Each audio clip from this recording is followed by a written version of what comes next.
What's up, y'all? It's your girl Drea, back with another episode of Let's Tell a Story. I have here. Hi, you guys. It's Tubbi of the Nerdy Bird site. Y'all already know who she is. Hello. Some people don't, though. Well, Miss Tubbi, my co-host slash Miss Entrepreneur slash Miss Creative slash. Tell the people all your slashes. Come on. You guys follow me on Instagram, and let me tell you a little bit about myself, _TUBBI. I am the creator and editor of the Nerdy Bird site. I do written publications and articles introducing artists, giving them a platform and an opportunity to have written work to present for their EPs and other packages where business is concerned. I am also a partner with theantidote.com. You can find me interviewing, you can find me in the field. Contact me. I do organization work with the Model of the Month.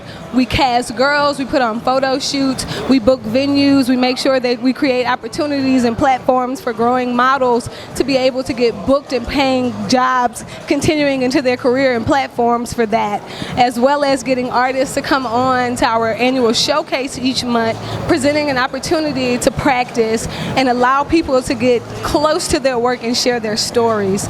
I am also an interviewer and a host for my own show and segment on theantidote.com called Kicking the Real, where I give artists an opportunity to really give you the background, really letting you know who they are, why they love music, why you should care, why they represent what they represent.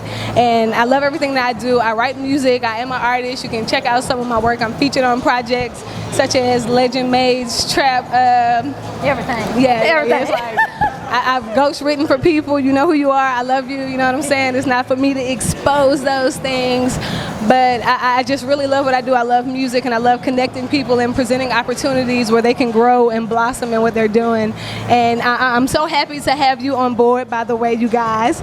For a second, I'm about to switch it up. Tell them what to follow you, Miss Drea. Thank you. Stop it. So, you have a lot of accolades. Yes. Clearly, you have a lot of experience. I know you personally from, just watching your interviews, even before, I was on this platform. So, you do a lot of stuff. So, tell me this. Tell me a story, because that is the motto for the show. Let's do it. What was your first gig? What did you first start doing with your career? On a professional level, or yes, like professional?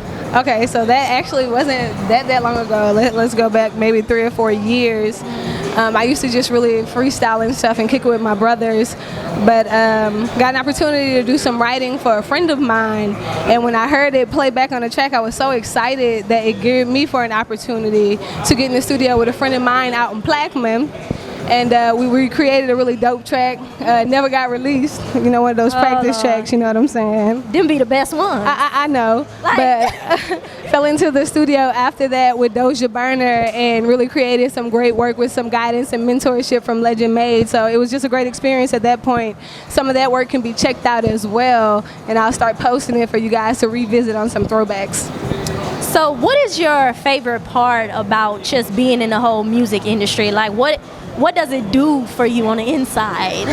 Being able to inspire people and allow them to tell their story and watch them grow through their music and their experiences, it allows me the opportunity to have gratitude and happiness and the ideal that the generations beyond us will understand and appreciate some experiences without having to necessarily go through those things themselves.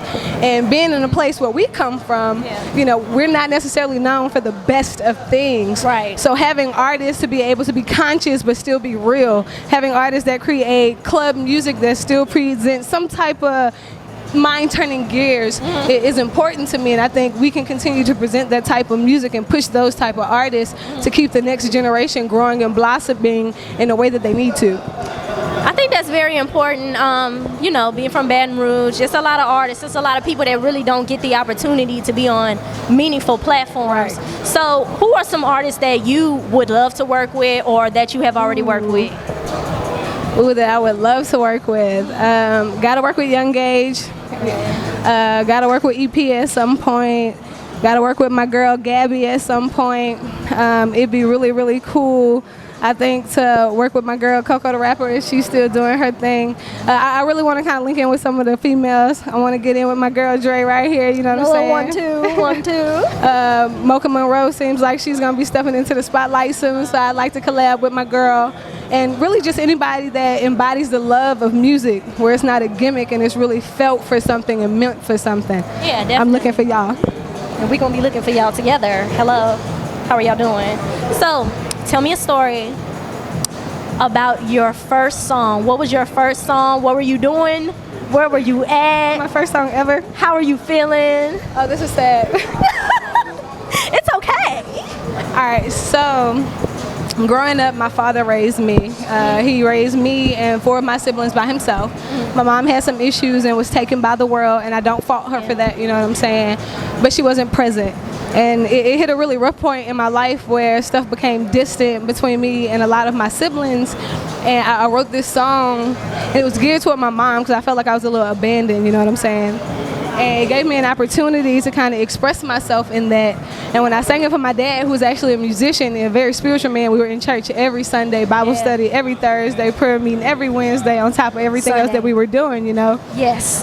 So when I sang it for him, he just started crying. And it wasn't like bawling crying, but it was enough to know that I was in pain. Yeah. And that type of release for me introduced the idea that writing would be my expression. Yeah. It would be my way to really let go in a way that I couldn't just sit down and tell people face to face. Yeah. So yeah. So are you one of those texters where you can't really say what you want to say to somebody's face and you just got to text a whole story? Nah, it really just... Because that's me. It just depends on the situation. Like if it's really deep and it's something I feel like I'm going to cry about, y'all can't see me cry. Not happening. So if it's something where I feel like I'm gonna really like bawl and cry, yeah, I might present that to you in a message first to kind of get some of those extreme feelings out. Yeah. But I try to be as face to face as possible. I like to be as honest and transparent and open as possible. So I try not to be that texter, but every once in a while I'm human and I am. I'm guilty. Guilty. That's why I don't text people. Look, whatever. So, what is your goal with your music and your career and everything that you have going on? Like, what is your goal? Like, where do you see yourself in 2020? 2020, I want to be really in the studio. I want to be really writing again, not only for artists, but where my Nerdy Bird site relaunch is concerned. I want to really get that re-geared 2020, let people really know that that is still alive and well. As an artist myself, I want to get to a place where I kind of establish what sound I want to go with it, because I'm kind of versatile, and I really want to be able to present myself and push myself on a platform where I'm comfortable coming out to the world, I guess. Well, what about the genre of music? Because I know a lot of female artists, they dip into the R&B, but then they dip into the rap. So like, what genre do you feel like you're comfortable in? It's a little 50-50. I grew up singing in choir, but like I said, growing up, I was with all of the guys beating on the desk in the cafeteria. I was spitting I'm like on it. I was spitting some of the dudes, and Plaquemine, they can stand up in the test, comment below if you disagree. But you know, I really was able to kind of get into both fields, being a singer in choir in church and then in school, and then kind of transparent at school with my flow and my freestyle. So, well, I know you'll do well. I know that much. You're a go-getter. I appreciate that. I aspire to be more like people, you know, who don't accept no for an answer. Right. And I feel like you're one of those people. So I do wish you the best in 2020. Shout out to my babies. I got to put that out there. Chelsea, Callie, mommy loves you. And everything I do is geared toward making you better. Believe that. Yes, ma'am. This has been another episode of Let's Tell a Story with your girl, Drea. Follow me on Instagram at Drea Story. Make sure you go follow my girl, Tubbi, as well. See y'all later. Thank you so much for having me. You too. Thank you. You're welcome.